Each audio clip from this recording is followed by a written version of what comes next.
Welcome to You've Got This with Sarah Hamaker, a podcast to encourage and equip moms along their parenting journey. Join Sarah each week as she interviews dads and moms like you and discusses the joys, challenges, and rewards of raising kids. Hi, and welcome to this week's You've Got This. I'm your host, Sarah Hamaker, and I'm glad you joined me. Today I'm talking about Is This Normal? The Tween Years Edition. I'm going to answer questions about school-age kids between the ages of 5 and 9 or 10. If you have a question about your child of any age, please write to me at parentcoachnova@gmail.com, and I will try to answer that either in an upcoming blog or this podcast. Let's get started. Often when our kids are in upper elementary school, the talk of cell phones comes up. Should your child have a cell phone? And I'm going to share a little, one of the first question we're going to answer is when to give your child a cell phone. And I'm going to use a small example from my own life. When my oldest was in 5th grade, she got lost riding her bike around her neighborhood. I mean, really lost. She was a 10-minute drive from me. She was fine. She sat on a corner because she knew to go to a cross street. We had talked about this, what to do when you're lost.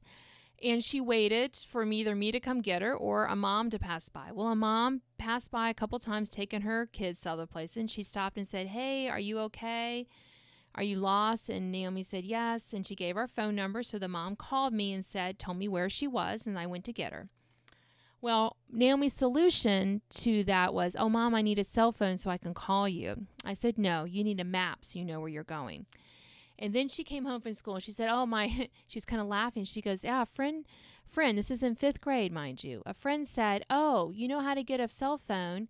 You just need to keep bugging your mom about it. Keep asking her, 'Mom, can I have a cell phone?' And she'll give in." That's what my mom did. And Naomi looked at her and said, "Yeah, if I ask my mom again, she's going to say, 'Are you making this an issue?' And if I make it an issue, then she'll get all up in my business." In other words, Naomi knew that her life would not be her own if she kept badgering me about a cell phone, because a 5th grader doesn't need a cell phone. There's no need for her to have a cell phone.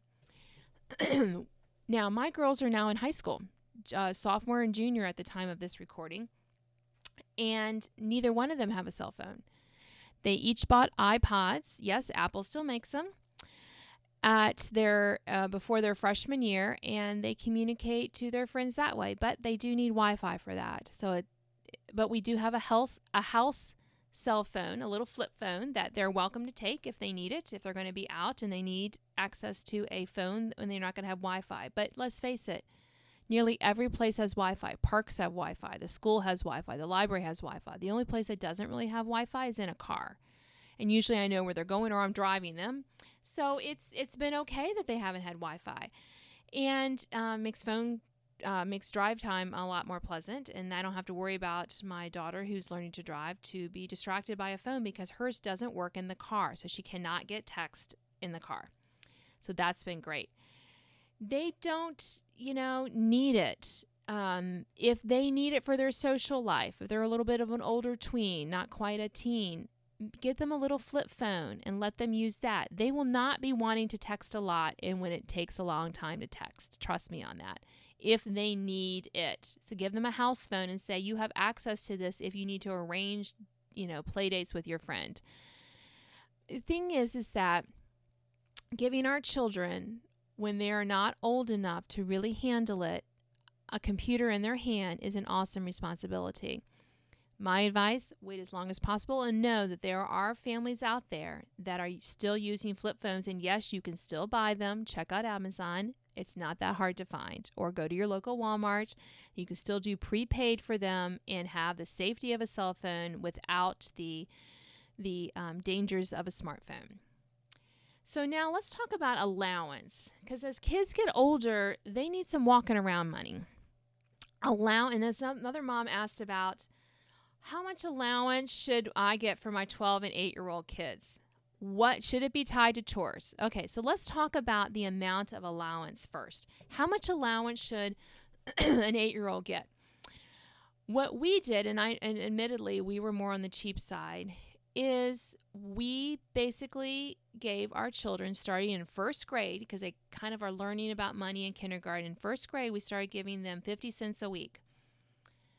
And every school year, we raised it a quarter. So by 6th grade, they're getting $2 a week. Out of that money, we required 2 things. One, that they give some of that to a local charity.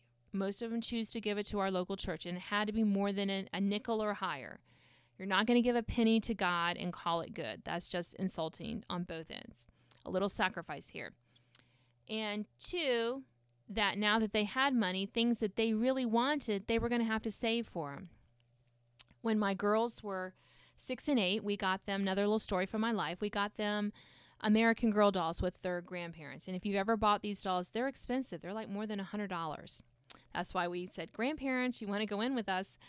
Well, of course, they immediately wanted a second doll. I said, okay, you're going to have to save for it. You save up half of it. And they wanted the accessory pack with them. And at that time, that would be $62.50, which for a child who was getting less than $2 a week allowance, that's a lot of saving. So my oldest, because she got a little bit more, because she was older, she was able to, and she got some birthday money, and so she was able to get the doll within a year. Her sister had to save for more than a year to get that doll. And it was really great because it taught them saving, perseverance. She had a goal, and she was really good about sticking with it. And I'm just saying that is part of the goal of allowance. They need to learn to save. Yes, is saving more than a year for something appropriate for a 8-year-old girl? I like to think so. Because what is that teaching her? Delayed gratification, having a goal and sticking to it, self-discipline, and also that things that are worth saving for are worth it. So they treated those dolls like glass. I mean, they took such good care of them because they knew how hard they had worked to keep them, to get them. So allowance should be used in that sort of thing. So now, should you tie allowance to chores? The answer is unequivocally no.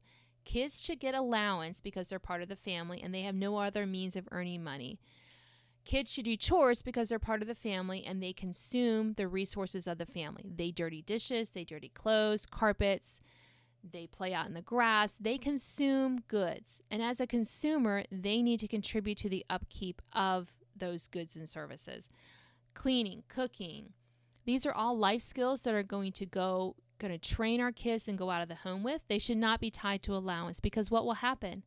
What if your 9-year-old chores were to do the breakfast dishes every morning, and he got paid 50 cents every day or something like that? What if he got $5 on Saturday from grandma just because he got in, grandmas do that, and that's the purview of grandparents, and he doesn't want to do the dishes? He said, well, I don't need the money. You say, well, you're not going to get your 50 cents if you don't do the dishes. He's like, that's okay. Grandma just gave me $5. I don't need it. Are you still going to let him not do the chore? No, he needs to do the chore because he dirties dishes. Grandma gives him money? Great. That's why allowances should not be tied to money. Now, can you ever pay for chores? The answer is of course, but special chores. Every once in a while, I would allow my kids to do things like organize the games, and I would give them money for that. Or if they say, look, I want to earn a little extra money, are there any extra chores? And these were not like daily or weekly chores. These were like out of the ordinary chores. So sometimes it's like, sure, the baseboards need cleaning. Here's a spray bottle and here's a rag, go for it. And I'll pay you X for that. So that's a choice. I wasn't making them do that. That's the difference between allowance and chores. So I hope that explains it. But all kids should get allowance. And then when they move, I know they're looking ahead though, when they move into junior high, they should get more money because there's more opportunities for them to spend money with their friends. So now our kids, when they hit 7th and 8th grade, which is junior high and middle school in our district, they get $5 a week. When they go to high school, they get $10 a week. But out of that money, I expect them to go out to eat with their friends, see movies with their friends, all this kind of stuff. I expect them to use that money for their social life, so I give them a little more. That way they're not nickel and diming me and asking me for money all the time. Another question that often crops up in the upper elementary school is homework. I firmly believe that homework is the child's responsibility. After all, I've already been through elementary school, and high school and college and postgraduate degrees. I don't need to do those again. Thank you very much. That said, we offer instructional assistance when the child in question is reading well. And we had to put, I don't mind. Your kids have a problem, they can ask me. But there was 2 rules in my house about homework asking questions. 1, if you start to say, but my teacher said, blah, blah, blah, then I look at them and I say, well, then ask your teacher. And number 2, I'm not going to actually do the problem for you. I'll provide guidance in getting the problem to help you understand the problem, but I am not going to do the math for you. So what do you do when your child is not doing this homework? Well, you can attack it in 2 ways. You turn the problem over to him, and I've had this issue in my own house where the kids were not doing their homework, and I looked at them and said, you're not doing your homework. Are you going to solve this, or am I going to get involved? Now, they know that they really do not want mom involved, because mom's involvement will mean that I will dictate when the homework's done and what they can do and not do before and after the homework.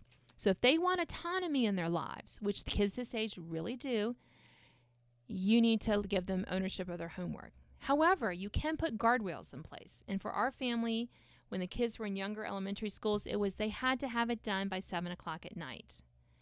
They were not doing homework after 7. They had to have it done by 7. So that meant they could come home, play a little bit, and do their homework. Or they could do their homework first and not have to worry about it. But those are the parameter of it. Now, and we also told the teachers during our fall parent-teacher conference that the homework was a child's responsibility. We were not checking homework. We were not checking to see that it's done. However, if the teacher found that they were not consistently not doing their homework, they could let us know and we would take care of it. In other words, we would step in and curtail our child's freedom because they were not doing their homework. That's what I call kind of stepping in and helping them be more independent. Now, if your child is really struggling and you have to step in, rather than standing over them, you need to work with them on how to be a good time manager if that's the problem. If they don't understand it, how to ask their teacher for help. You provide tools, again, but you're not to sit over your child and do homework. That's not fun for anyone. And the child relies on you to get their homework done. So put them in parameters in place and offer assistance if needed. And if they ask you a lot of questions, when they really shouldn't, because they're reflexively, some kids just ask a lot of questions. We had to implement the 1 homework-related question a week. So we would say, are you going to use your question? And then they're like, yes or no. That helped them to think through whether they really wanted to give their question over on some small thing. Another question I get often at this age group is anger. These kids can sometimes be very angry. So how do we help them overcome their anger? I have some suggestions. There was, but I'm going to start with another story. Years ago, there was an article in our local paper about a man who attacked another driver over honking their horn.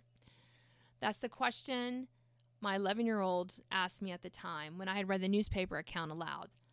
The man got angry, and the other man actually killed the other man. He followed him to another parking lot, got out and hit him, and the man ended up having some sort of brain aneurysm or something and died.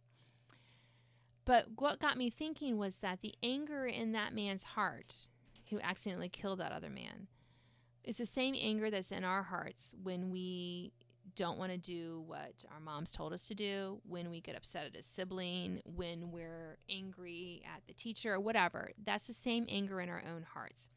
The anger comes from within, and if we are not diligent in learning how to control it, it will rear its ugly head and trigger more than a punishment from mom. So the lesson is twofold. First, we need to help our children realize that anger is a dangerous thing, that they need to learn to control it in childhood, or it will control them their entire life. So we have to deliver consequences when anger is inappropriately displayed. And we also need to talk to them about coping mechanisms when they feel angry. What can they do? Because sometimes telling kids just not to get angry it doesn't work. So some of the things that our kids have found helpful, counting to 10, look their anger cues. Are they tightening their fists? Are they scrunching up their face? Are they bracing their knees. What are they doing physically when they get angry? And then countering that. Like one of my kids clenches his fist. Well, have him shake his hands out. That can help him not feel so angry. Or help them when they feel angry to walk away from the situation to cool down. That's perfectly acceptable. Breathing in and out slowly, like with our foster daughter, we help her calm herself by breathing in and out slowly. Those kind of coping mechanisms can be very helpful. And then we need to set a good example for our own anger management. We must watch how we react to life's little annoyances, like the driver who cuts us off, or the cashier who gave us the wrong change, or the mess spilled milk made on the dining room table. When we blow up, and we're only humans, so we're going to make mistakes, we need to halt our tirades and make amends sincerely and swiftly.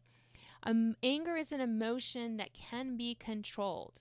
And the more we help our children so that they will be able to navigate life without having anger manage them, the better they will be. We can't guarantee smooth sailing, but we can help them manage their anger. Another thing that's really good, especially if you have an older tween, is to help them do what I call a responsibility chart. In other words, on one side, I might write down some suggestions for them to control their anger. On the other side, they write down suggestions, and then they try them. They keep this chart kind of posted in their room or in their pocket, front and center, and then they try those suggestions. Did they walk away? And then after they have an angry explosion or anger episode, you ask them, well, how did your responsibility chart work? Were you able to implement some of the things you thought there? Why or why not did that work? What happened? Did you forget to shake out your hands? How can you remember to do that better next time? Talking them through these issues will help them learn how to better manage their anger, but also give them the tools to manage it better. Because anger is never going to go away completely, but we really want to help our kids have a better handle on anger. Well, I hope you enjoyed this week's podcast of Is This Normal? The Tween Years. If you have a question about parenting of any kid, please email me at parentcoachnova@gmail.com, and I'd be happy to answer that either in an upcoming column or an upcoming podcast. And if you enjoyed this podcast, please leave me a review. That really helps me to find new listeners and also know what areas of improvement I'm needing to make. So I'm glad you joined me, and I hope that you'll tune in next week. Thanks for listening to this week's podcast of You've Got This with Sarah Hamaker. Sign up to receive notification of new podcasts and listen to previous editions at sarahhamaker.com. Until next time, remember, parenting might be hard sometimes, but don't worry, you've got this.